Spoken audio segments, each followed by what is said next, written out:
Here are my top 10 games of 2023, the best titles I played, enjoyed, and just kind of shared throughout the year. Be sure to like the video, subscribing is great as well.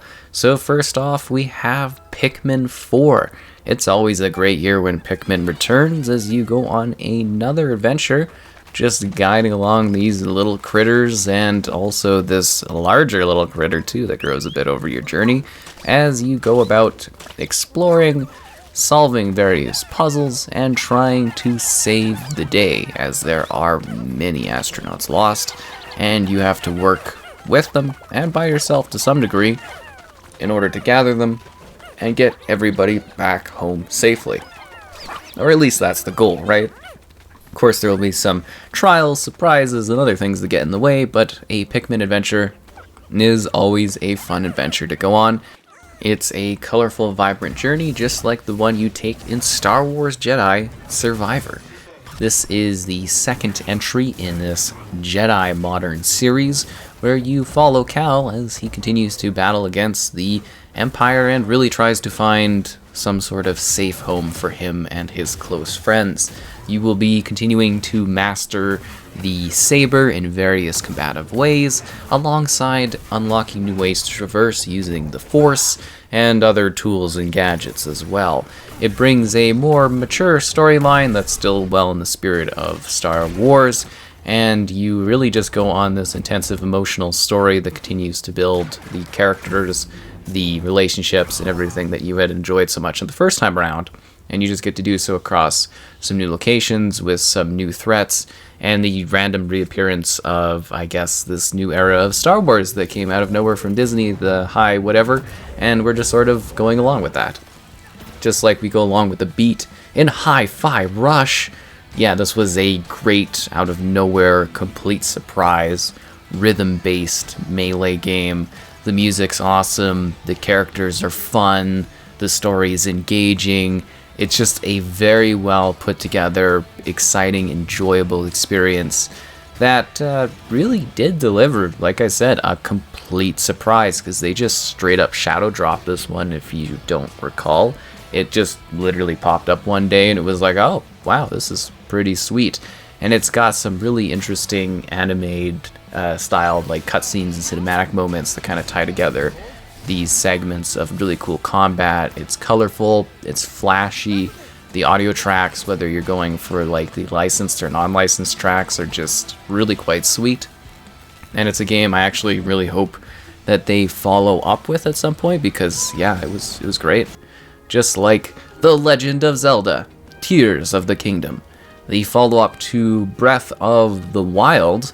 This is very much its own experience. It shares a similar world to a light degree, but they really have greatly evolved the style, the design, the scope of the game, and you get to do some crazy things. Personally, for me, I loved the cinematic, like the opening was incredible, and then there was the ending bit, which I guess I won't spoil. It was just crazy, incredible awesomeness. The journey itself is tiring, exhausting at times, and a little ridiculous, but it's still crazy how expansive and wild and free this game can be for creativity and exploration and varied biomes. It's a massive game, it's huge, it stretches on, and it delivers a lot of Zelda. Just like this delivers a lot of the magic of, well, the Harry Potter series in Hogwarts Legacy. So this was really fun. I just thoroughly enjoyed this game. It had a great length to it and a large open world. It had all the magic of literally Hogwarts being available for you to visit and explore and take in, and then the greater world too.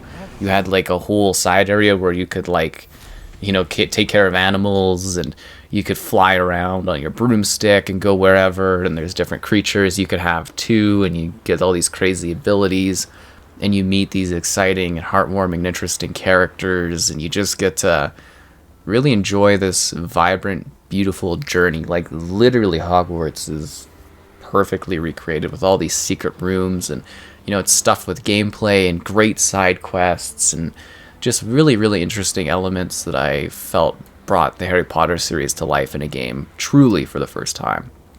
And bringing to life characters, Marvel's Spider-Man 2, yeah, Spider-Man is back with other Spider-Man, and you are on another emotionally driven journey where this character is maturing and dealing with more threats and problems. There is a great hunt from Kraven that is threatening everything, but there is something deeper, darker, and crazier also on the horizon, as you also see that Peter's long friend Harry comes back into the picture, and it was kind of cool seeing those characters all come together. And, you know, like, honestly, it's just fun being Spider-Man. Just swinging along, fighting enemies, bashing things, exploring the open world city that has been expanded upon.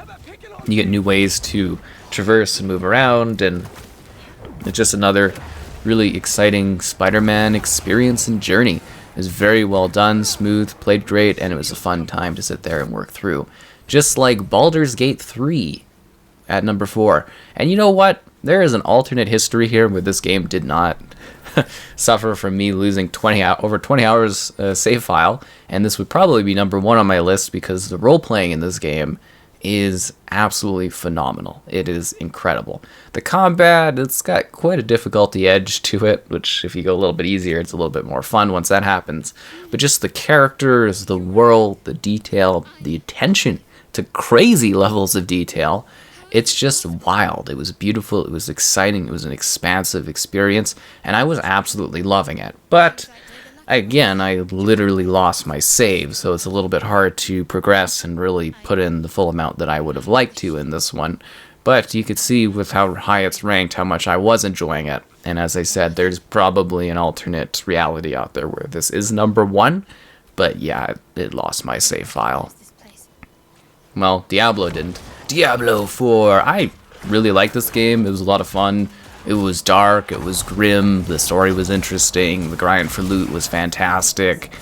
It was just more great Diablo action, and I think the whole concept of them making this like a shared multiplayer universe, it just worked.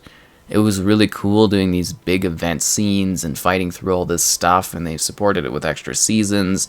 And I think the journey really is just kind of getting started with this Diablo. I think this one is going to stretch for years and years and years, and I can't wait to see the full end term of this one. But for now, I really loved all the crazy amounts of dungeons, the dungeon crawling, the beautiful cinematics, the way that they conveyed the story and the characters and the narrative in this one was excellent. And there was just so much to do with such rich lore and character development and making your own classes. Diablo was a blast. Just like the blast of light you have when you play as Alan Wake in Alan Wake 2.